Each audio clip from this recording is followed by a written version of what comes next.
కొన్ని విషయాలను సూటిగా ముఖ్యమంత్రి రేవంత్ రెడ్డి గారు మాట్లాడిన దాని మీద సూటిగా రెండు మాటలు మాట్లాడదామన్న ఉద్దేశంతో ఇవాళ అలాగే బీఆర్ఎస్ పార్టీ మీద కూడా సంబంధం లేనటువంటి విషయాల మీద మాట్లాడినటువంటి సందర్భంగా కొన్ని విషయాలు మీతోని నేను వాళ్లకు సూటిగా నేను ప్రస్తావించదలుచుకున్నా. ముఖ్యంగా గద్దరన్న ప్రజా విముక్తి కోసం, పీడిత తాడిత ప్రజల కోసం తన జీవితాన్ని త్యాగం చేసినటువంటి ఒక మహా వ్యక్తి, మహోన్నతమైనటువంటి శిఖరము గద్దరన్న. తన మీదనే నన్ను గన్న తల్లులారా, తెలుగు తల్లి పల్లెలారా, మీ పాటనై వస్తున్నానమ్ము మాయమ్మాలారా, పాదాలకు వందనాలమ్ము మా తల్లులారా. మీ పాటనై వస్తున్నా, మీ ఆటనై వస్తున్నా, మీ పాదాలకు ధన్యవాదాలు. ప్రజా విముక్తి పోరాటంలో మనమందరం కలిసి పోరాడదామన్నటువంటి గద్దరన్నను ప్రజల గుండెల్లో నుంచి చెరిపేసే ఒక కుట్రపూరితంగా నిన్న రవీంద్ర భారతిలో గద్దరన్న జయంతి ఉత్సవాలు జరిపించారు. వాస్తవంగా గద్దరన్న జయంతి ఉత్సవాలకు గద్దర్ ఫౌండేషన్ ద్వారా వాళ్ళ కొడుకు సూర్యం దానికి అధ్యక్షునిగా ఉన్నారు. గద్దర్ ఫౌండేషన్ ద్వారా దాన్ని రవీంద్ర భారతిలో నిర్వహిస్తే దాన్ని కాంగ్రెస్ ఉత్సవంగా మారినటువంటి సందర్భాన్ని మేము ప్రశ్నిస్తూ ఉన్నాం. ఎందుకనంటే గద్దర్తోని ఆడిపాడిన వాళ్ళు కానీ, గద్దరు పాటలు విని అవసూలు బాసినటువంటి అమరుల యొక్క కుటుంబాలు కానీ ఏ ఒక్కరి మీద కూడా ఆ వేదిక మీద ఏ ఒక్కరు కూడా అక్కడ కనబడినటువంటి సందర్భం లేదు. ఎవరైతే గద్దరు నేపథ్యాన్ని, గద్దరు ఆశయాన్ని అనుకున్నారో గద్దరు యొక్క జీవితాల్లో గద్దరు యొక్క ఆశయాన్ని అడ్డం పడ్డ వాళ్ళే నిన్న గద్దర్ గురించి మాట్లాడినటువంటి సందర్భం చూస్తూ ఉంటే అంతకులే సంతాప సభ పెట్టినట్టుగా నాకు అనిపించినది. ఎందుకనంటే చాలా విషయాలు అక్కడ మాట్లాడినారు. ముఖ్యంగా గద్దరు కాంగ్రెస్ వాస్తవంగా గద్దరన్న పాటకు కులం లేదు, గద్దరన్న పాటకు మతం లేదు, గద్దరన్న ఆశయానికి అద్దులు లేవు. కానీ నిన్న జరిగినటువంటి జయంతి ఉత్సవాలలో మాత్రం ఒకే వర్గాన్ని అంతా కూడా వేదిక మీదకి తీసుకురావడం కావచ్చు, ఒకే వర్గానికి ప్రాధాన్యతనివ్వడం కావచ్చు, అంతిమంగా కాంగ్రెస్ పార్టీ యొక్క ఉత్సవంగానే అది కనబడ్డటువంటి సందర్భం కూడా మనకు కనబడ్డది. దానిలో చాలా రకరకాలైనటువంటి మాటలు కూడా మళ్ళీ మాట్లాడుతూ ఉన్నారు. గద్దరికి ఎవరేం చేయలేదు, గద్దర్కు మేమే పేరు పెట్టినాము, గద్దర్ని మేమే బతికించుకున్నాము, మేము లేకపోతే గద్దర్ లేనే లేడు అన్నటువంటి మాటలు అక్కడ ఉన్నటువంటి ఉప ముఖ్యమంత్రి గారు కానీ, ముఖ్యమంత్రి కానీ, ఇతరులు గారు మాట్లాడినటువంటి సందర్భం చూస్తూ ఉంటే నిజంగా చాలా బాధగా అనిపించినది మాకు. ఎందుకనంటే గద్దరన్న పోరాటం అంతా ప్రజల విముక్తి పోరాటం. గద్దరన్న తెలంగాణ ఉద్యమ ప్రస్థానం మొదలుపెట్టినప్పుడు కూడా ఇవాళ అక్కడ మాట్లాడిన ఏ ఒక్కరు కూడా గద్దరన్న వేదికను పంచుకున్న వాళ్ళు కాదు, గద్దరన్నతో కలిసి నడిచిన వాళ్ళు కాదు.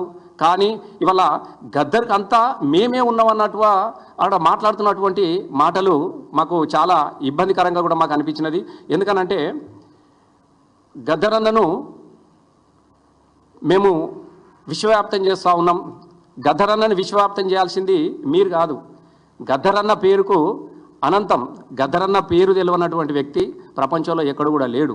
ఒక 75 సంవత్సరాలు కలిగినటువంటి గద్దరన్న చివరి వరకు కూడా పాటగానే బతికిండు, ప్రజల విముక్తి పోరాటం అయిండు, ప్రజల గురించే ఆలోచించినాడు. కాబట్టి ఇలా పసిపిల్లవాడి నుంచి కూడా పండు ముసలి దాకా కూడా గద్దరన్న పేరు తెలిసిన వాళ్ళు ఉంటారు. కానీ వీళ్ళు మాత్రము మేమే గద్దరన్నను ప్రజలకు తీసుకుపోతా ఉన్నాం, గద్దరన్న నిలబెడతా ఉన్నామని మాట్లాడినటువంటి మాటలతో పాటుగా నిన్న పద్మశ్రీ అవార్డుల గురించి కూడా అక్కడ ప్రస్తావన రావడం జరిగినది. వాస్తవంగా ఒక విచిత్రం అనిపించినది నాకు. అవార్డుల గురించి గద్దరన్న ఏ ఒక్క రోజు కూడా ఆయన ఆరాట పడలేదు.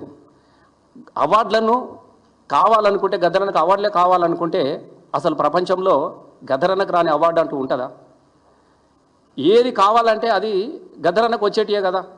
కానీ గద్దరన్నకు సంబంధం లేనటువంటి అంశాల్లో దాన్ని ఏదైతే తిరస్కరించిండో దాని పేరు మీద నేను పద్మశ్రీ పంపించినా అక్కడ వాళ్ళు ఇవ్వలేదు అని చెప్పేసి ఇక్కడ తెలంగాణలో ఇప్పుడున్నటువంటి పరిస్థితుల్లో ప్రజలంతా అన్నమో రామచంద్ర అని చెప్పేసి ఇక్కడ రైతులు మరణిస్తూ ఉన్నారు, నీళ్ళ కోసం కొట్లాడుతూ ఉన్నారు, అన్నిటి కోసము తల్లాడుతూ ఉన్నటువంటి సందర్భంలో ఇలా ప్రజల్లో ఉన్నటువంటి వ్యతిరేకతను మరోవైపు తిప్పాలన్నటువంటి ఉద్దేశంతో ఇలా పద్మశ్రీ అవార్డును ఒకటి తెర మీదకి తీసుకొచ్చి ఇలా ఇద్దరు కలిసి అటు కేంద్రం కావచ్చు ఇటు రాష్ట్రం కావచ్చు ఇద్దరు కలిసి నువ్వు కొట్టినట్టు చేయి నేను ఏడ్చినట్టు చేస్తా అని చెప్పేసి మేము గద్దర్ కోసం అవార్డుల కోసం పంపించినని చెప్పేసి నిన్న ముఖ్యమంత్రి రేవంత్ రెడ్డి గారు ఆయన జయంతి ఉత్సవాలు కూడా చాలా చెప్తా ఉన్నాడు.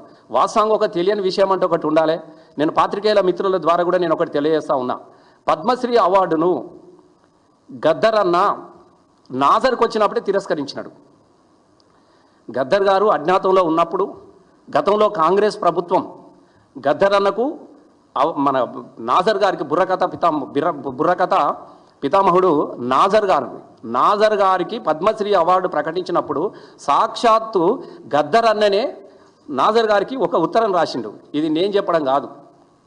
గద్దర్ అన్న పద్మశ్రీ అవార్డుకు వచ్చినటువంటి సందర్భంలో అజ్ఞాతంలో జీవితం గడుపుతున్నా ఉన్నటువంటి గద్దర్ అన్న నాజర్ గారికి ఒక ఉత్తరం రాసిండు. ఇది నేను కాదు. డియర్ నాజర్, తెలంగాణ పోరాటం నిన్ను ప్రపంచానికి అందించింది, ప్రజా కళాకారునిగా మలిచింది. ఆ తెలంగాణ ప్రజలు ఇంకా ఆకలితోనే ఉన్నారు, అణచబడే ఉన్నారు, దోచబడే ఉన్నారు, చెరచబడుతున్నారు, చెట్లకు గట్టి కాల్చబడుతున్నారు, ఆయుధాలు అందుకొని సాయుధ పోరాటంలోనే ఉన్నారు అని చెప్పేసి రాసిండు. ఈ సాయుధ పోరాటంలో ఎవరున్నారు అంటే కాంగ్రెస్ ప్రభుత్వంలో ప్రజలు ఇట్లాంటి స్థితిగతులలో ఉన్నది కాబట్టి నువ్వు పద్మశ్రీ అవార్డు తీసుకోవద్దు అని చెప్పేసి స్వయంగా నాజర్ గారికి గద్దరన్న రాసినటువంటి ఉత్తరం. ఇంకా నీకు పద్మశ్రీ బిరుదు ఎందుకు ఇచ్చిందో తెలుసా? అప్పటి కాంగ్రెస్ నీకు పద్మశ్రీ బిరుదు ఎందుకు ఇచ్చిందో తెలుసా? నువ్వు బుర్రకథను బతికించినందుకు కాదు, ఇప్పుడు కష్టజీవి బుర్రకథ చెప్పడం లేదని, ఏ కథ ద్వారా ఏ పని చేయడం లేదని, తమ వ్యవస్థకు ఎసరు రాని పలనాటి బొబ్బిలి కథలు చెప్పి బతుకుతున్నావని, తాము గండబేరండాలను గౌరవంగా స్వీకరిస్తున్నావని, నక్సల్ బరి పోరాట కథగా మారడం లేదని, ఎర్రజెండను గుండెకద్దుకొని ఆకాశంలో ఎగరడం లేదని నీకు పద్మశ్రీ అవార్డు ఇస్తా ఉన్నారు. కోట్లాది జనం ప్రేమించారు, వీరులు అమరవీరులు ప్రేమించారు, నిన్ను ద్వేషించిన వాళ్ళే నీకు పద్మశ్రీ బిరుదు ఇచ్చారు, మరి నువ్వెట్లా పుచ్చుకున్నావు? గద్దర్ గారు నాజర్కు రాసిండు నువ్వెట్లా తీసుకుంటావని. నాజర్కి వస్తేనే ఎట్లా తీసుకుంటావా అని చెప్పేసి గద్దర్ అడిగితే, మరి గద్దర్ పేరు మీద నువ్వు పద్మశ్రీ అవార్డుకు నువ్వెట్లా రికమెండ్ చేసినావు రేవంత్ రెడ్డి అని మేము అడుగుతా ఉన్నాం. అంటే గద్దర్ చరిత్ర నీకు తెలియదు, గద్దర్ గురించి నీకు ఏమి తెలియదు. గద్దర్ పేరు మీద గద్దలాగా వాలినావు, గద్దర్ పేరు మీద గద్దలాగా వాలి ఇవాళ గద్దరు పేరును గద్దరు ఆశయాన్ని చంపే కుట్రలో భాగంగా, చెరిపేసే కుట్రలో భాగంగా ఇలా గద్దర్ను ఒక నీ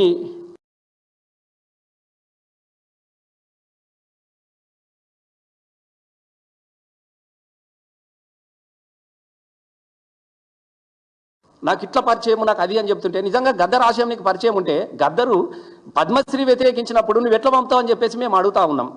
నీకు ఎవరైనా అప్లికేషన్ పెట్టిరా? పద్మశ్రీ అవార్డుల కోసము మీరు దరఖాస్తు చేసుకోమని అని చెప్పేసి పేపర్లలో ప్రకటన వస్తుంది. దయచేసి నేను పాత్రికేయుల ముందు నేను చెప్తా ఉన్నా, ఒక ప్రకటన ఇస్తారు. మీకు ఎవరెవరైతే మీరు సమాజంలో చేస్తున్నటువంటి సేవలకు గాను మీరు అప్లై చేసుకోమని చెప్తే అవి పరిశీలించి కేంద్ర ప్రభుత్వానికి రాష్ట్ర ప్రభుత్వము రికమెండ్ చేస్తుంది, లేకపోయినా ఇవ్వచ్చు, అది వాళ్ళ ఇష్టం. అట్లాంటి దానిలో అసలు గద్దరు పద్మశ్రీ అవార్డే వద్దానంటే నేను గద్దర్ పేరు పంపించినా రాలేదు, ఇక చూసినావా అని చెప్పేసి ఒక విచిత్రమైనటువంటి వాదన నడుస్తూ ఉన్నది. గద్దర్ ఎన్నడన్నా అవార్డుల కోసం ఆరాటపడ్డా? గద్దర్ ప్రజా విముక్తి కోరుకున్నాడు కదా. ఒక ఆయన అంటాడు నిన్న లేచి గద్దర్ పేరు మీద మేము సినిమా అవార్డులు ప్రకటించడం, సినిమా ఉన్నంత కాలం, సినిమా చరిత్ర ఉన్నంత కాలం మొత్తం సినిమా పరిశ్రమలో వాళ్ళ కళ్ళల్లో కలకల ఆనందం మెరవాలన్నట. అయ్యా, గద్దరు అనేది ఒక గొప్ప పేరు, అట్లాంటి పేరుని తీసుకుపోయి తెలుగు చిన్నగా ఒక సినిమా పరిశ్రమకు గద్దర్ అవార్డు అని పేరు పెట్టమని చెప్పేసి మిమ్మల్ని ఏమన్నా అడిగిర్రా?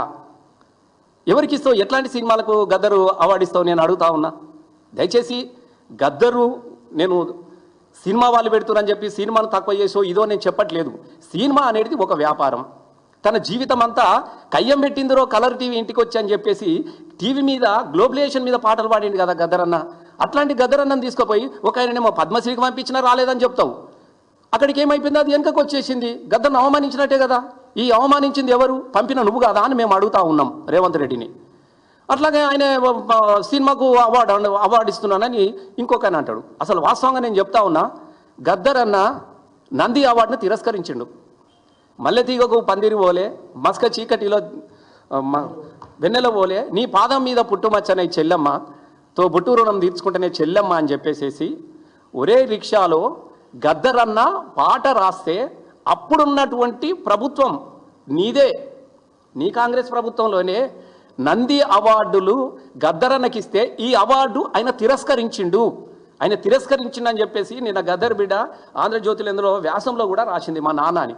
అరే నీ అవార్డునే తిరస్కరిస్తే ఆ సినిమాకే నీ పేరు పెడతా అంటే అసలు గద్దరన్న ఎడి తీసుకుపోతురా అని మేము అడుగుతా ఉన్నాం. మేము గద్దరన్న ఏ పాటలకు ఇస్తావు?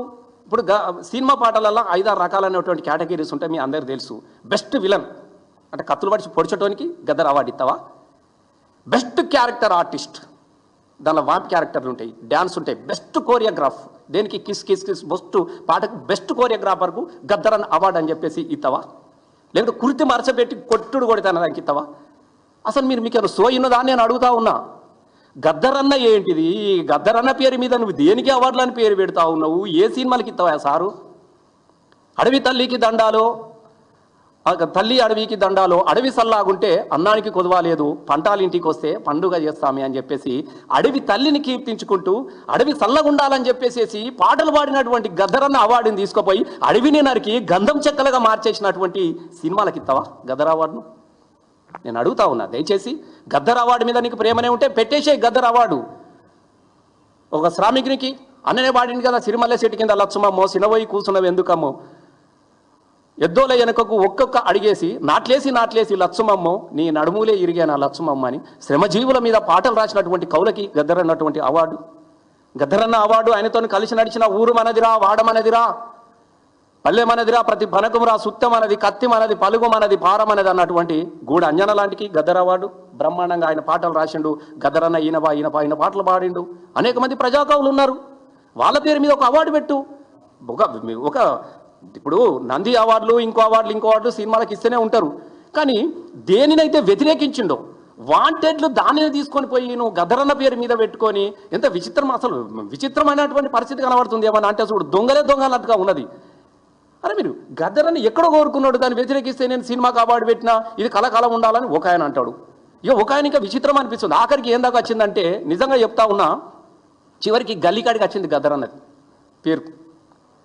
మొత్తము విశ్వవ్యాప్తమైనటువంటి గద్దరన్న పేరట ఒక గలికే పెడతాడట, పాత బస్సి నా పెళ్ళికి పెడతాడట. ఇక ఏంది ఆయనకి సోయిని మాట్లాడుతున్నామా రేవంత్ గారు? అసలు గద్దరన్నేంది, నువ్వేంది, నువ్వు పెట్టుడు పేరేంది? గద్దరన్న కట ఆఖరికి నా పెళ్లి గడ్డకాడికి వచ్చింది. ఆ గద్దరన్న పేరు గల్లికాడికి వచ్చింది. మాట్లాడేటప్పుడు సోయినదా? నీకేం తెలుసు గద్దర్ చరిత్ర అని మేము అడుగుతా ఉన్నాం. నా పెళ్లికి పెడతావు, గల్లికి పెడతావు, గద్దరన్న పేరు పెట్టు. నీకు దమ్ముంటే, నిజంగా గద్దరన్న మీద నీకు ప్రేమనే ఉంటే మెదక్ జిల్లాకు పెట్టు గద్దరన్న పేరు. తూప్రాలో పుట్టిన బిడ్డ, మెదక్ జిల్లాలో పుట్టిన బిడ్డ, మెదక్ మీద పాట రాసుకున్నాడు. మెదకు జిల్లాలోన ఒరి నాయన మెతుకులేని పల్లి ఉందిరా, ఒరి నాయన బతకలేని జనం ఉన్నదిరా, ఒరి నాయన అని చెప్పేసి మెదక్ జిల్లాను ప్రేమిస్తూ గద్దరన్న పాట రాసుకున్నాడు కదా. ఇంకా మెదక్ జిల్లాకు పేరు పెట్టు. ఆడ పెట్టాడట, గల్లీకి పడతాడట. ఏమో అంటాడు చిన్నప్పుడు, అదే గల్లీలో చెల్లేదు అంటే గట్లాంటి అవి చూసిన్నాడు ఏమో. ఇక గిల్లీలు గివే ఉన్నాయి ఈయన కథ. అరే నాకు విచిత్రం అనిపిస్తూ ఉన్నది. చాలామంది బాధపడతా ఉన్నారు. గద్దరన్న పాటలు విని అడవుల్లోకి వెళ్ళి అమరులైనటువంటి ఆత్మలు ఘోషిస్తూ ఉన్నాయి. నువ్వెక్కడి నుంచి ఎక్కడికి తీసుకుపోయినావు గద్దరన్న? నేను ఒకటే అడుగుతున్నా సూటిగా రేవంత్ రెడ్డి గారిని, అసలు గద్దరన్న మీద కాల్పులు జరిపింది ఎవలే చెప్పు? గద్దరన్న మీద కాల్పులు జరిపింది ఎవరు? నీ గురువులు చంద్రబాబు నాయుడు గారు కదా, నీకు అత్యంత ఇష్టమైన వాడు. ఆయనకి ఏదంటే అది చేస్తావు. ఆఖరికి బూట్లు కూడా పాలిష్ చేస్తావు. ఆ ఫోటోలు కూడా పేపర్లలో వచ్చినాయి, నేను అనడం కాదు. దయచేసి నీకు అత్యంత ఇష్టమైన వాడు.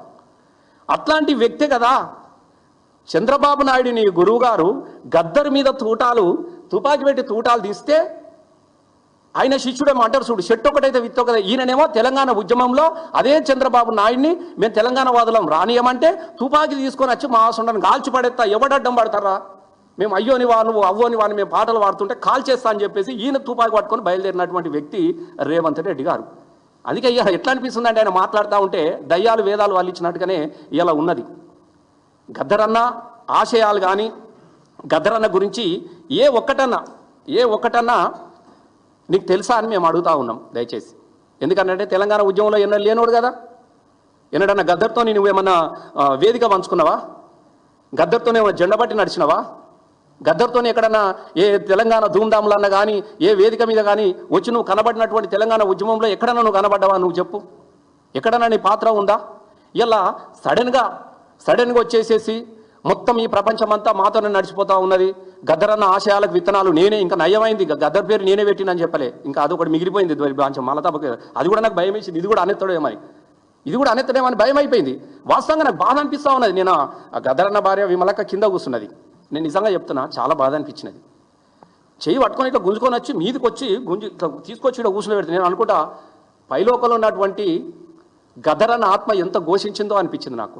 ఎందుకంటే ఆయన ఆకాశం అంతా ఎత్తులో ఉన్నాడు గద్దరన్న, ప్రజల గుండెల్లో కానీ ప్రజల ఆశయాల్లో కానీ ఆకాశం అంతా ఎత్తులో ఉంటే మళ్ళీ పాతాళానికి తీసుకుపోతున్నట్టు అనిపిస్తుంది. మా అక్కని ఇట్లా విమలక చేయి పట్టుకొని వచ్చి కూర్చుని కూర్చుని అసలు నవ్వుకుంటా ఉన్నారే. మీదే కదా గద్దరన్న కొట్లాడింది, ఎవరి కాంగ్రెస్ ఓడో నీ కపట నీతి తెలిసిపోయే కాంగ్రెస్ ఓడా అని చెప్పేసి ఇందిరాగాంధీ మీదనే కదా తన జీవితం అంతా. నేను అడుగుతున్న 75 సంవత్సరాలలో ఒక 60 సంవత్సరాలు కాంగ్రెస్తోనే యుద్ధం చేసిండు గద్దరన్న. ఎమర్జెన్సీ కాలానికి వ్యతిరేకంగా అజ్ఞాతంలో గడిపిండు కదా. ఇగో ఇది కూడా అజ్ఞాతంలో ఉన్నప్పుడు గద్దరన్న అజ్ఞాత కవిత.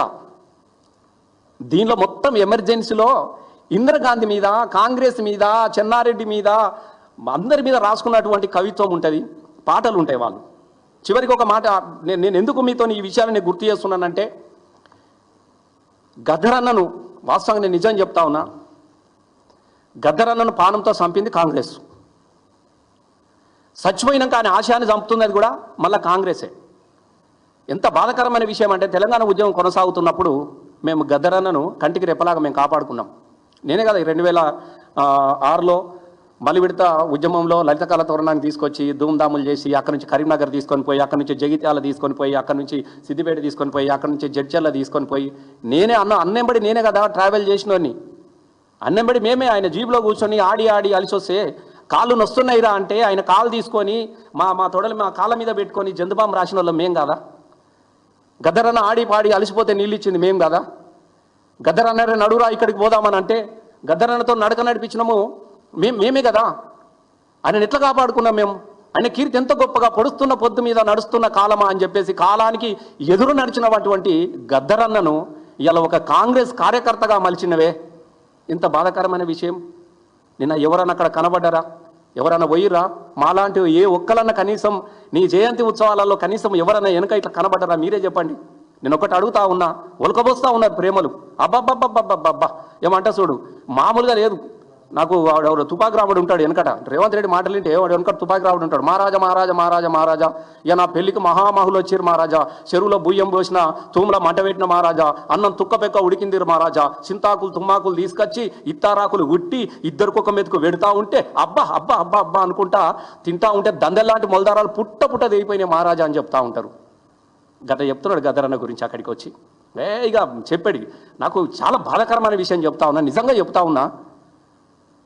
తెలంగాణ ఉద్యమ ప్రస్థానం అంతా కూడా గద్దరన్న కాంగ్రెస్ మీద పాటలు పాడిండు కదా. మేమే కదా వామ్మ ఓసన్యం అని మా సందీప్ లాంటి వాళ్ళు మా పిల్లలు మేము పాడుతూ ఉంటే మాతోనే ఉన్నాడు కదా, మాతోనే ఉన్నాడు. అరే పాటలు పాడిండి ఇడిచిపెట్టేదిలా లేదురా అని చెప్పిండు. తెలంగాణ రాష్ట్రం వచ్చిన రోజున కూడా ఆయన పాటలు గీటలు అవన్నీ వేసుకునేట్టు బ్రహ్మాండంగా మనం చేసుకున్నాం కదా. అక్కడ దాకా ఆయన చరిత్రను కాపాడుకుంటూ వచ్చినాం. అబ్బా ఈ కాలంలో కూడా తల్లికోడిలాగా పిల్లల్ని వేసుకొని తెలంగాణ ఉద్యమంలో రాత్రనక పగలనక అమ్మా తెలంగాణమా ఆకలి కేకల గానమా అని చెప్పేసి పాటలు పాడినటువంటి గద్దరన్న చరిత్రను మేము కాపాడుకుంటే ఎవరి చిట్టి తలిగిందో ఏమో, ఎట్లా మాయల పడేసిరో ఏమో, గద్దరన్నను మాత్రం వలలో వేసిరు. నిజంగా చెప్తున్నా, చాలా బాధ అనిపించిందే. అరే ఆయనకు తూటాలు ఉన్నాయి, లోపల తూటాలు ఉన్నాయి, తుపాకి తూటాలు ఉన్నాయి. మనిషికి షుగరు ఎప్పుడు ఇన్సులిన్ ఇచ్చుకుంటా ఉంటాడు, ఇట్లా ఎప్పుడు ఇన్సులిన్ ఇచ్చుకుంటా ఉంటాడు. అరే అట్లాంటి ఒక వ్యక్తిని రాహుల్ గాంధీ జూడో యాత్ర రాతే తీసుకొని పోయిరు. పాపం నిజంగా చెప్తున్నా, మహానుభావుడు గద్దరన్న కళ్ళకప్పని తెలియనోడే, పసిపిల్ల మనస్తత్వం. నాకు తెలిసి ప్రపంచ చరిత్రలో అంత నీతిగల్ల మనిషి, నిజాయితీ గల్ల మనిషి, ఒక మనిషి అంటే ఎట్లా ఉండాలంటే గద్దరన్నలాగా ఉండాలి. ఏ చెడు అలవాటు లేనటువంటి వ్యక్తి. నేను చాలామంది కళాకారులను చూసినాం మేము, నా 40 సంవత్సరాల జీవితంలో కూడా అనేక మంది కళాకారులను చూసిన, ఏ ఒక్కటి కూడా చెడు అలవాటు లేనటువంటి ఒక వ్యక్తి గద్దరన్న. రమ్మనగానే పాపం పెద్ద మనిషి ఆయనతో పాయే పోగానే ఆడపోయింది, ఒక వాడిని పట్టుకొచ్చారు.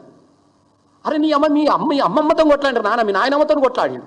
అసలు మీ రక్తం అంటేనే మరకలు గద్దరన్నకు, మీ వాసన అంటేనే చెడు వాసన, మీ కాంగ్రెస్ వాసన. ఎందుకంటే నీ నీ నీ నీ నాయనమ్మతో కొట్లాడిండు, మీ కాంగ్రెస్ పార్టీ మీద పాటలు పాడిండు. అసొంటోని తీసుకుపోయి దెబ్బ పోయినా ఆయన. ఇక నేనేం చెప్పాలి చెప్పు. టక్కన ఆయన రాహుల్ గాంధీతో ముద్దు పెట్టించారు, ఫోటో పెట్టి ఫ్రంట్ పేజ్లో వేసారు. అది ఏదో నేను తప్పనట్లేదు, సరే పెద్ద మనిషి చేసిన అనుకుందాం, దాన్ని ఎవరు పట్టించుకోలేదు. ఎందుకంటే గద్దరన్న చరిత్ర ముందు, గద్దరన్న ఆశయాల ముందు అది పెద్దగా పట్టించుకోలే. అప్పటి పాపం అనారోగ్యంగా తయారైపోయాడు, నడుస్తూ ఉన్నాడు, చూసుకుంటలేడు. చివరికి బట్టిగారు పాదయాత్ర చేసిండు. దయచేసి మీకు తెలవాలని చెప్తా ఉన్నా, బట్టిగారు పాదయాత్ర చేసిండు. బట్టిగారు పాదయాత్ర చేస్తే మళ్ళీ పట్టుకొని పోయిన గద్దరన్న. నేను ఒక రోజు కలిసినప్పుడు చెప్పిన, అన్న నువ్వు దయచేసి తిరగకన్నా, ఆరోగ్యం బాగలేదు, కొంచెం రెస్ట్ తీసుకోమని చెప్తా ఉన్నారంటే, నాకేమవుతుందిరా, నేను పొడుస్తున్న పొద్దు మీద నడుస్తున్న కాలాన్ని రా నేను అని చెప్పిండు. పాపం నిజంగా చెప్తా ఉన్నా, తీసుకొని పోయిరే. నాకు నిన్న బట్టిగారు మాట్లాడుతూ ఉంటే, ఆహా అమ్మ మనుషులు ఎట్లా ఉంటారా అని అనిపించింది నాకు. యమ బొలకబోస్తున్నాడు గద్దరన్న మీద. బట్టిగారు పాదయాత్రకు తీసుకొని పోయారు, నడిపించిన తర్వాత పాపం రిటర్న్లో ఉన్నప్పుడు మా నాగరాజు ఉంటాడు, మా తమ్ముడు, మా ధూమ్ధామ్ నాగరాజు ఉంటాడు తమ్ముడు, అన్నతోనే ఉన్నాడు. వారు కొంచెం ఆయాసం వచ్చినట్టు అనిపిస్తున్నా అంటే ఇడ్లీ తిన్నారు. పాపం ఆడ ఖమ్మంలో గోపినాథ్ అనే డాక్టర్ ఉంటాడు.